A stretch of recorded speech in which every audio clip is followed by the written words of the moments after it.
আমি চাই একটা মানুষের হাত ধরে সারা জীবন কাটাইতে, সেই মানুষটা যেন আমার সাথে কথাবার্তা বলে, যোগাযোগ করে। আপু আসসালামু আলাইকুম। ওয়ালাইকুম আসসালাম। আসসালামু আলাইকুম। ওয়ালাইকুম আসসালাম, কেমন আছেন? আছি ভাইয়া, আলহামদুলিল্লাহ। আপনি কেমন আছেন? আলহামদুলিল্লাহ। তো আসলে এই যে ক্যামেরার সামনে কেন আসছেন আবারও? আমি ক্যামেরার সামনে আবার আসছি যে আমার মানুষের প্রয়োজন আছে, আর আমি লাইফে আসছিলাম, তাতে আমার কোনো কাজ হয় নাই, কোনো হেল্প সহযোগিতা পাই নাই, মানুষ পাই নাই। এই জন্য আমি দ্বিতীয়বার আবার আসছি, যে আমি লাইফে আসছি আমার কষ্টের কথাগুলো বলতে, জানাইতে, যে আমার লাইফের কথাগুলো সবাই শুনুক। আর আমি আসছি যে আমার একটা মেয়ে আছে, মেয়ে সন্তান আছে, 2.5 বছর বয়স তার। আমি মেয়েকে নিয়ে চলতে পারি না। মা আছে, মা অসুস্থ, মাকে ঠিক মতো খাওয়াইতে পারি না। আমি কাজ করে আনলে বাসার মা মেয়ে খাই, তাছাড়া খাইতে পারি না, চলতে পারি না। আমি একটা মেয়ে মানুষ হয়ে কোথায় যাব? মা অসুস্থ, কাজ করার মতো শক্তি নাই। বাচ্চা ছোট, বাচ্চাকে রাখার মতো আমার আম্মু চলাফেরা করতে পারে না, কিভাবে রাখবে? কারণ এই জন্য আমি লাইফে আসছি। আচ্ছা, তো এর আগেও তো ক্যামেরার সামনে আসছিলেন আপনি। তো এই পর্যন্ত কি আপনার সাহায্য সহযোগিতা কিছুই পান নাই? না, আমি এই পর্যন্ত সাহায্য সহযোগিতা অনেকে দুই একজন করছে, কয়েক টাকা করে দিছে, 200-400 করে আমার মেয়ের জন্য দিছে। কারণ আমি নিচ্ছি যেটা সেটা বলতে হবে। আর মনের মানুষ আমি এখনো পাই নাই বিধায় আমি আবার লাইফে আসছি, যে আমি যেন একটা মনের মানুষ পাই।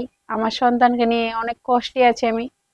একটা দিন যাচ্ছে না, আমাদের বছর যাচ্ছে, আমরা খাওয়া খরচ চালাইতে পারতেছি না, নিজের বাচ্চার আশাক পোশাক পরাইতে পারতেছি না। আমি অনেক কষ্টে আছি। আমার একটা মাথার ছাদ প্রয়োজন, যে এমন একটা মানুষ চাচ্ছি যে আমাদেরকে সঙ্গ দিবে, আমাদের পাশে থাকবে, আমরা মামে চলতে পারবো সুন্দরভাবে। এরকম একটা, আমি যেখান থেকেই হোক, বাইরের দেশ হোক, দেশে হোক, যে যেই প্রান্তেই থাকে দেখো না কেন, সে আমার বাচ্চার জন্য যেন বাবা হয়, এটার জন্য আমি বিশেষ কারণে আসছি। আচ্ছা, তো আসলে এই যে দেশে হোক দেশের বাইরে হোক, এই পর্যন্ত যে ভিডিও করেছেন আপনি, একজনও কি সেরকম আপনি পান নাই? আমি সেরকম পাই না, যদিও পায় বাজে কমেন্ট করে, বাজে কথা বলে। কারণ ভাই আমি একটা মেয়ে মানুষ, আমি চাই যে একটা সৎ পথে চলতে। হ্যাঁ, আমাকে যে দায়িত্ব নিবে, আমার পাশে যে থাকবে, সে আমার দায়িত্ব নেক, তার সাথে আমার বন্ধুত্ব হোক।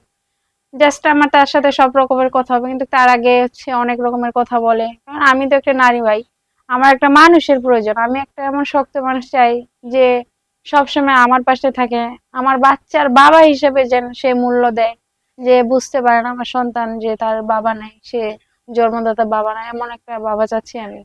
আর কাজ কাম করে আমি তেমন কোথাও বাসা বাড়িতে কাজ পাচ্ছি না। পাইলেও মানুষ অনেক রকমের কথা বলে, তো কোথায় যাব আমি এখন, বলেন?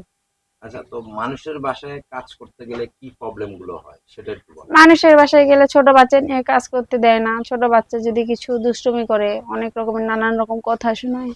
নিজেকেও বাজে বাজে অনেকে অনেক রকমের আচরণ করে, কথা বলে। এই জন্য আমি যাব কোথায়?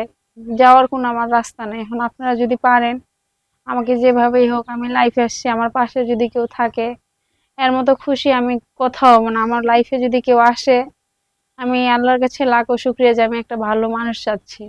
আচ্ছা, তো আসলে অনেকেই এরকম বলে যে আপনার আমার লাইফে একজন দরকার, কিংবা আপনিও এর আগে বলেছেন, কিন্তু অনেক আমাদেরকে কমপ্লেন করে যে তারা আসলে ফোন ধরে না, ঠিকঠাক মতো ফোন দিলে ফোন ধরে না, এবং এই বিয়ে বসবে বলে বিয়ে বসে না। আহ, এই ধরনের কমপ্লেন গুলো বেশি আসে। তো আসলে এ- এই বিষয়টা যদি একটু কিছু বলতেন। হ্যাঁ, এই বিষয়টা হচ্ছে, আমি তো একা, মা অসুস্থ, চলাফেরা করতে পারে না, ছোট বাচ্চা, হয়তো ফোন সবসময় কাছে থাকে না, নিতে পারি না। হয়তো অনেক সময় রিসিভ করে অনেকে অনেক রকমের বাজে কমেন্ট করে। তো বাচ্চা সামাল দিব, মা সামাল দিব না কাজ করব, এই জন্য আমি অনেক সময় রিসিভ করতে পারি না। অনেক সমস্যা হয়, প্রবলেম হয়। আর রিসিভ করে কি করব, যখন ফোন রিসিভ করি অনেকে অনেক রকমের কথা বলে। তো এই জন্য অনেক সময় মনটা ভেঙে যায়, কারণ আমিও তো গেছি একটা ভাই কষ্ট নিয়ে। আমি তো আর হচ্ছে আনন্দে আসিনি, আমার দুঃখ প্রকাশ করার জন্য আমি লাইফে আসছি আমার সন্তানকে নিয়ে, যে আমি একটু দুবেলা দুমুঠো ভালোভাবে খাওয়া দাওয়া করতে পারি, চলতে পারি। এই জন্য আসছি যে আমি এতিম, আমার বাচ্চাটা এতিম যেন না হয়, আমার বাচ্চার বাবা হিসেবে যেন অন্তপক্ষে একজন কে পাশে পায়। আমি লাইফে এই কারণেই আসছি। আচ্ছা, আসলে এই যে আপনি এতিম, এই কথাটা আমরা একটু শুনতে চাই। আসলে আপনার বাবা কি হয়েছে, আপনার বাবার মানে কেন বা নেই, সেই কথাটা একটু হ্যাঁ, বলুন। আমার বাবা হঠাৎ স্ট্রোক করে মারা যায়। আমার বিয়ের আগেই মারা যায়। আমার মা অনেক কষ্ট করে আমাকে বিয়ে দিছিল। তারপরে আমার হাজবেন্ডও দুর্ঘটনায় মারা যায়। তো এখন এই জন্য আমি লাইফে আসছি যে বাচ্চাটার জন্য, বাচ্চাটার মুখ দেখা। আমাকে আমার বাবা নেই সেটা আমি বুঝি যে কতটা কষ্ট, কিন্তু আমার বাচ্চা তো অবুঝ, সে তো এখনো বুঝে না। এই জন্য আমি লাইফে আসছি যে একটা সে বাবা পায়, সে বাবার মর্যাদা যেন বুঝতে পারে। আচ্ছা, তো আসলে যেহেতু আপনার একটা সন্তান আছে এবং কি আপনার একটা বিয়েও হয়েছে, তো আসলে আপনি কেমন বয়সের লোক চাচ্ছেন?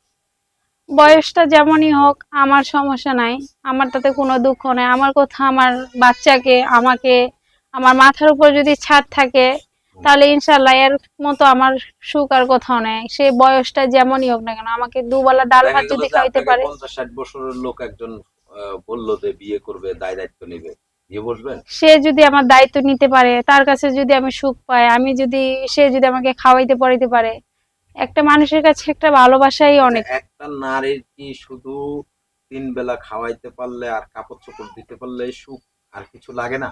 সবকিছুই লাগে, সবকিছুই বেটার করে যে তাহলে একজন তারা যদি নিতে 50-60 পারে বছরের লোকের কাছে আপনি আসলে কি পাবেন? হয়তো কিছু। টাকা পয়সায় সুখ পাইতে পারেন, কাপড় চোপড়ে সুখ পাইতে পারেন, মানুষের তো একটা মানে স্বামী স্ত্রীর তো একটা ভালোবাসা আছে। ভালোবাসা, সে যদি বিয়ে করে সে তো অবশ্যই বুঝতে পারবে যে এই মেয়েটার দায়িত্ব নিচ্ছি, ভালোবাসা দিতে পারবো কি পারবো না সেটা তো সেই বুঝতে পারবে। তো আমার কথা যে বয়সটা যেমনই হোক তাতে আমার কোনো দুঃখ নেই, কিন্তু আমি চাই আমার বাচ্চার বাবা হিসাবে আর ছাদ হিসাবে একজন লাগবে, আমাদের প্রয়োজন। আচ্ছা, তো আসলে আপনার বাচ্চার বাবা প্রয়োজন, আপনার একজন স্বামী প্রয়োজন, প্রয়োজন, মূলত কথা হ্যাঁ হচ্ছে আমার যেটাই। স্বামীর প্রয়োজন। আচ্ছা, তো তার মানে দেশের বাড়ি কোথায় হতে হবে, কিংবা কেমন হতে হবে সেটা একটু বলেন তো। দেশের বাড়ি যে প্রান্তেই হোক আমার তাতে কোনো সমস্যা নাই। সে, আমি চাই সে যেন ভালো হয়, ভদ্র ঘরের হয়। আমি চাই সে যেন আমাকে সব জায়গাতেই সব সময় দেখাশোনা করতে পারে। আমি তার প্রতি ভালোবাসা জন্মাইতে পারি, সে আমার প্রতি থাকে, আমার বাচ্চার পাশে থাকে। এরকম একটা আমি মানুষ চাই যে যেখান প্রান্তেই হোক, মেয়েদের শ্বশুর বাড়িতে যাইতে হবে, আমি চাই একটা মানুষের হাত ধরে সারা জীবন কাটাইতে, সেই মানুষটা যেন আমার সাথে কথাবার্তা বলে, যোগাযোগ করে।